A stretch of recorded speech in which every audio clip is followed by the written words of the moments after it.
আসসালামু আলাইকুম। মেডিকোর সকল সেকেন্ড টাইম স্টুডেন্ট সারা বাংলাদেশের অফলাইন এবং অনলাইন ব্যাচে যারা তোমরা রয়েছো, আমাদের কাছে খুব ভালো লাগার বিষয় হচ্ছে গোল্ডেন ব্যাচ এক্সাম নিয়ে আমরা যে প্ল্যান করেছি বা আমরা যেভাবে রুটিন দিয়েছি বিভিন্ন বিষয়কে একসাথে করে যে পরীক্ষার যে প্ল্যান, এটা তোমরা খুব পজিটিভলি অ্যাকসেপ্ট করেছো এবং আমার কাছে মনে হয় যে এই প্ল্যানে আসলে তোমাদের খুব সুন্দর রিভিশন হচ্ছে। আগে যদি কোনো চ্যাপ্টার গ্যাপ থেকে থাকে, সেই গ্যাপ পূরণের জন্য এর থেকে ভালো প্ল্যান আসলে কিছু হয় না।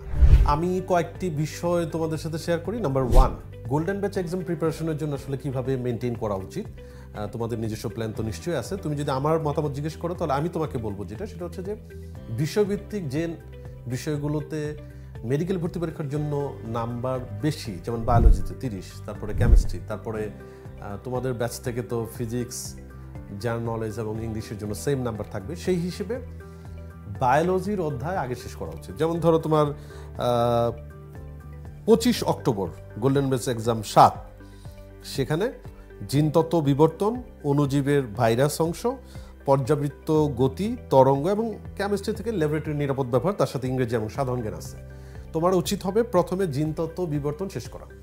এখন তুমি বলতে পারো যেটা তো আমরা আগে ভালো পড়া আছে, ওকে ফাইন, তাহলে নেক্সট তুমি অণুজীব পড়ো। তাহলে যদি আগে ভালো পড়া থেকে থাকে তাহলে তুমি এটাকে বাদ রেখে নেক্সট চ্যাপ্টার দেখো। তার মানে তোমাকে অবশ্যই বিষয়ের যে প্রায়োরিটি তৈরি করবা সেই হিসেবে বায়োলজি আগে থাকা উচিত, তারপর কেমিস্ট্রি থাকা উচিত, তারপর ফিজিক্স, তারপরে অন্য বিষয়গুলো থাকা উচিত। এইভাবে যদি বায়োলজি চ্যাপ্টার শেষ হয়ে গিয়ে থাকে তাহলে তুমি নেক্সট কেমিস্ট্রি যে চ্যাপ্টার সেটা দেখো, তারপরে ফিজিক্স, তারপরে এইভাবে দেখো। এবং এইটা করলে যেটা হয় আমার কাছে মনে হয় যেটা যে গুরুত্ব অনুসারে সবচেয়ে বেশি নাম্বার যে চ্যাপ্টারগুলো থেকে থাকার সম্ভাবনা বেশি সেগুলো আগে শেষ হয়ে যাচ্ছে, তারপর আমরা অন্য কিছু দেখব। এই হচ্ছে গোল্ডেন ব্যাচ এক্সামের প্রস্তুতি নেওয়ার সময় কোন সাবজেক্টের অধ্যায়গুলো আমরা কীভাবে পড়বো সে ব্যাপারে কথা। দ্বিতীয়ত আরেকটা বিষয় সেটা হচ্ছে যে ট্রায়াল এক্সামের একটা রুটিন আমরা দিয়েছি। ট্রায়াল এক্সাম মানেই হচ্ছে বিভিন্ন বিষয়ের অনুশীলনীর এমসিকিউর উপর পরীক্ষা। অলরেডি 2টি ট্রায়াল এক্সাম হয়ে গিয়েছে। তোমাদের মধ্যে কেউ কেউ দেখতে পাচ্ছি ট্রায়াল এক্সামে অ্যাবসেন্ট থাকো বা এই ট্রায়াল এক্সামের ব্যাপারে তোমাদের অতিরিক্ত প্রেশার ফিল করতেছো যে একই দিনে 2টি পরীক্ষা কেন দেওয়া হয়েছে। আমাদের যুক্তি বা আমাদের পরিকল্পনার কারণ হচ্ছে প্রথমত আমরা চিন্তা করি যে একজন স্টুডেন্ট যখন অফলাইনে, বিশেষ করে যারা পরীক্ষা দিতে আসে, তারা ভিন্ন 2 দিন যদি আসে তাহলে তাদের যাওয়া আসার জন্য যে সময় নষ্ট হয় সেই সময় নষ্ট না করে একই দিনে পরীক্ষা যদি সে দিয়ে যায় 2টি পরীক্ষা এবং তার সাথে যদি কোনো ক্লাস থাকে সেটাও কমপ্লিট করে, তাহলে একদিনেই সব কাজ শেষ। মেডিকোর একদিনেই সব কাজ শেষ। সেই জন্য ট্রায়াল এক্সামকে সেম ডেতে রাখা হয়েছে। যারা মনে করতেছো যে ট্রায়াল এক্সাম এটা তো অতিরিক্ত প্রেশার, এখন প্রেশার তো সব কিছুই। গোল্ডেন ব্যাচ এক্সামের যে অধ্যায় দেওয়া হয়েছে কাউকে জিজ্ঞেস করলে সে বলবে যে ওইটাও তার জন্য প্রেশার। তো এইটা তোমাকে এভাবে চিন্তা করতে হবে। আমার প্রায়োরিটি হচ্ছে গোল্ডেন ব্যাচ এক্সামের প্রস্তুতি আমি আগে ভালোভাবে নিব, নেওয়ার পরে তারপরে ট্রায়াল এক্সামের জন্য অনুশীলনের এমসিকিউ যা দেওয়া আছে সেগুলো আমি আমার মতো করে যতটুকু পারি, যতগুলো চ্যাপ্টার পারি কমপ্লিট করে আমি পরীক্ষা অ্যাটেন্ড করি। পরীক্ষা মিস করাটা করি। পরীক্ষা মিস করা অবশ্যই ভুল, নির্দ্বিধায়, নিঃসন্দেহে, এটার জন্য কোনো ব্যাখ্যার দরকার নেই। এখন আমাদের দৃষ্টিভঙ্গি বা আমাদের যুক্তি হচ্ছে যে তুমি অতিরিক্ত প্রেশার নিয়ে কোনো পরীক্ষা ফেস করতেছো, সেই পরীক্ষা তুমি কেমন নাম্বার পাচ্ছ সেটা তো দেখতে হবে। মানে তুমি কেন এটা ভাবতেছো যে ফাইনাল পরীক্ষায় একেবারে তোমার মানে মনের মতো করে তৃপ্তি সহকারে সব শেষ হয়ে গিয়েছে আর আমার কোনো কিছুই বাদ নাই, এইভাবে তুমি 12ই ডিসেম্বর সকালে পরীক্ষা দিতে যাবা, এটা তো হওয়ার সম্ভাবনা কম বা নাই বললেই চলে। তাহলে আমরা কেন আগে থেকেই এই ধরনের একটা মাইন্ডসেট আপ রাখবো না যে না, আমার যদি শেষ নাও হয়ে থাকে তারপরে আমি পরীক্ষা অ্যাটেন্ড করি, আমার যতটুকু পড়া হয়েছে এর মধ্যে থেকে আমি ভালো করতে পারি কিনা। এই হচ্ছে আজকের আলোচনার দ্বিতীয় বিষয়, ট্রায়াল এক্সাম মেনটেন করা।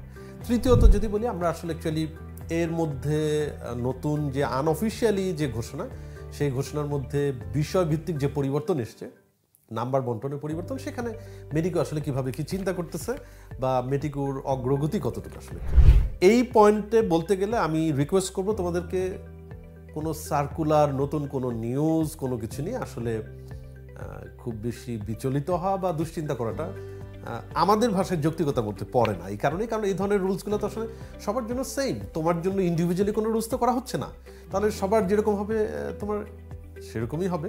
তাহলে ওই বিবেচনায় যতই নিউজ দেখো, নিউজ দেখে আমার মাথা গরম হয়ে গেছে, নিউজ দেখে আমার স্ট্রেস ফিল করতেছি, এগুলো তো আসলে আমরা অন্তত সাপোর্ট করি না। তাহলে এই জায়গা থেকে তোমাকে যেটা বুঝতে হবে সেটা হলো যে ফিজিক্স নাম্বার কম, মানে আমি এটাকে মানে আমাদের ক্ষেত্রে পজিটিভ বলি ওই অর্থে যে ধরো বুয়েটের প্রিপারেশন নিয়ে যারা মেডিকেল ভর্তি পরীক্ষা দেয় তাদের জন্য একটু মনে হয় এই জায়গাটায় তাদের একটু লস আর কি।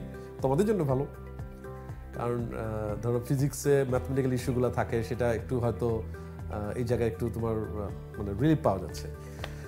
সেক্ষেত্রে সাধারণ জ্ঞানে অতিরিক্ত যে মানসিক দক্ষতা, মানবিক গুণাবলী যে নাম্বার থাকবে 50% নাম্বার হয়তো এখান থেকেই থাকবে। এটার জন্য আসলে আমি দেখতে পাচ্ছি অনলাইনে প্রচুর কোশ্চেন, প্রচুর প্র্যাকটিস, প্রচুর কথাবার্তা, অনেক কিছু।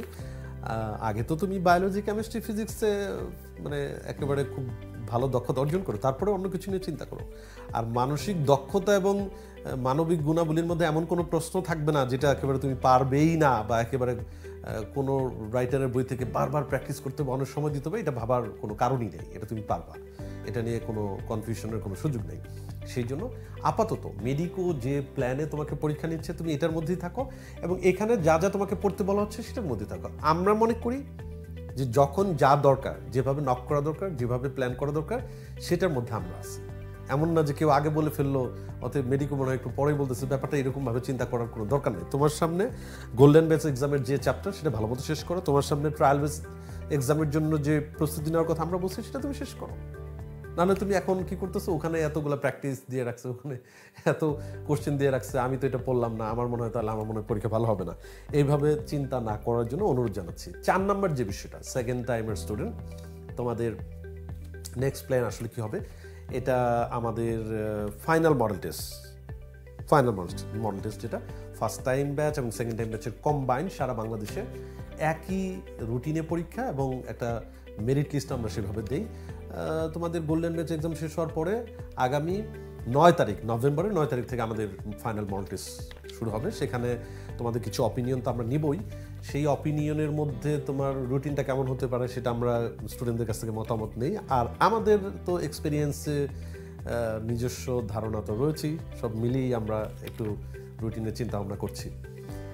এবং আমার কাছে মনে হয় যেটা এই পয়েন্টে আরও একটু বিষয় একটু উল্লেখ করে রাখি, তোমরা সবাই সেকেন্ড টাইমের স্টুডেন্ট যারা, বিশেষ করে অফলাইনে যারা আসবে, অনলাইনে আমরা একটা গুগল ফর্ম দিয়ে দেবো, অফলাইনে যারা আসবে তাদের একটা প্রিন্টেড একটা ফর্ম আমরা আগামী 2-3 ক্লাসের মধ্যে দিয়ে দিব। সেখানে কিছু তথ্য তোমাদের কাছ থেকে আমরা নিতে চাচ্ছি, যাতে করে নেক্সট 1 মাসের প্ল্যান কেমন হওয়া উচিত, বা আমরা কি কি উদ্যোগ নিলে তোমার প্রস্তুতি একেবারে সর্বোচ্চ পর্যায়ে থাকে, সেই জন্য তোমাদের কাছ থেকে কিছু তথ্য দরকার।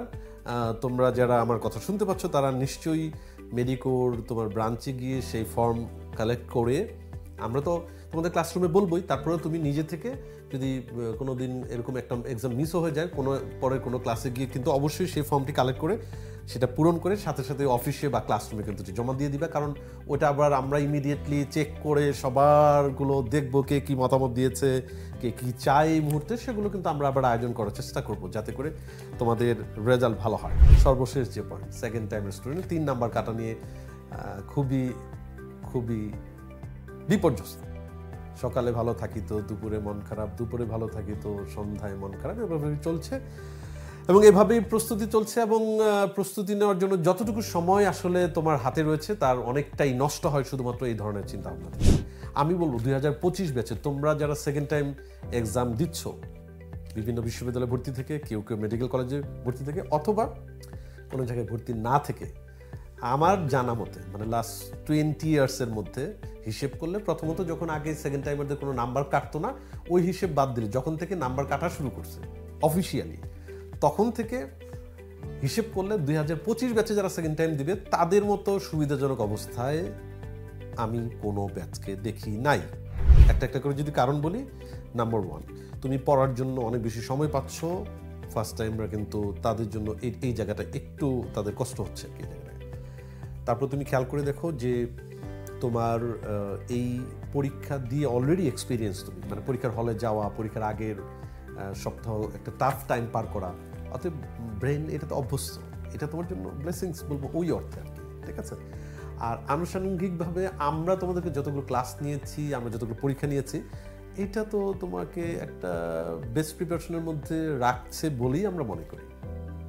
এবং অবশ্যই তোমরা যদি ইন্টারমিডিয়েটের রেজাল্ট বিবেচনায় নাও তাহলে তুমি 2025 ব্যাচের সেকেন্ড টাইম স্টুডেন্ট, কেন থ্যাঙ্কফুল থাকবে না? আল্লাহর প্রতি কেন থ্যাঙ্কফুল থাকবে না?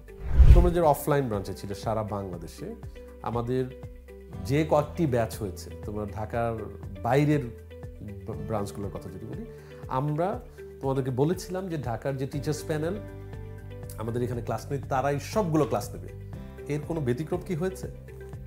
এর কোনো ব্যতিক্রম কিন্তু হয়নি। তাহলে তোমাদের প্রতি আমাদের রিকোয়েস্ট থাকবে যে মেডিকো প্রাতিষ্ঠানিকভাবে যে কাজগুলো সবচেয়ে বেশি জরুরি, ক্লাস এত ভালো হওয়া উচিত, এমনভাবে হওয়া উচিত যাতে তুমি নিজে নিজে পড়া খুব সহজেই কমপ্লিট করতে পারো।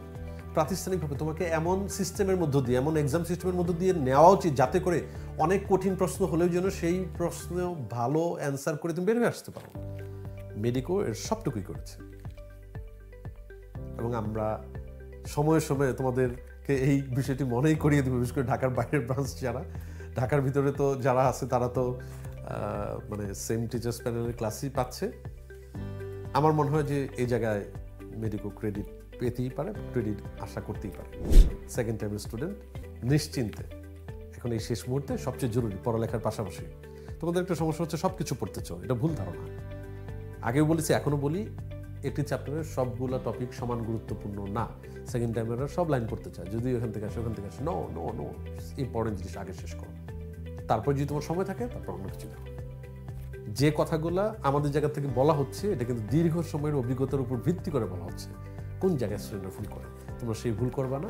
যদি না করো ইনশাআল্লাহ ভালো রেজাল্ট হবে। Thank you. আসসালামু আলাইকুম।